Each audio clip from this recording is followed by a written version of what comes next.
এইবাৰ বিহুত চোলা এটা দিবিচোন পিতাই, কবি জুলি মৰাণ গগৈ। এইবাৰ বিহুত চোলা এটা দিবিচোন পিতাই, তই মোক চোলা নিদিয়া বহু বছৰ। চেমনীয়া বিহু নাচি থাকোতে তই চোলা কিনি দিছিলি। তাৰ দুবছৰমান পিছৰ পৰা মোক নিজৰ মতে কিনিব হ'ল।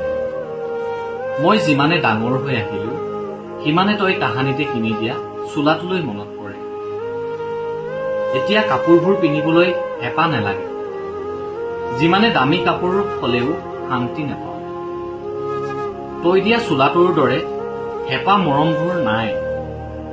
আগতে তই বিহুত দিয়া চোলাটোলৈ মই গোটেই চুবুৰীত গৈ চিঞৰিছিলো, মোলৈ পিতায়ে বিহুত চোলা আনিলে।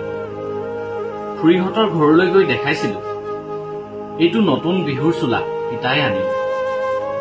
মোৰ যে টোপনি নধৰিছিল, ভোকো নালাগিছিল। তই দিয়া চোলাটো কেতিয়া পিন্ধিম আৰু কেতিয়া বিহু চাবলৈ যাম। কিমান যে ফূৰ্তি লাগিছিল, আৰু শৈশৱত গৈ ফূৰ্তি কৰিব বৰ মন গৈছে পিতাই। এইবাৰ বিহুত চোলা এটা দিবিচোন পিতাই।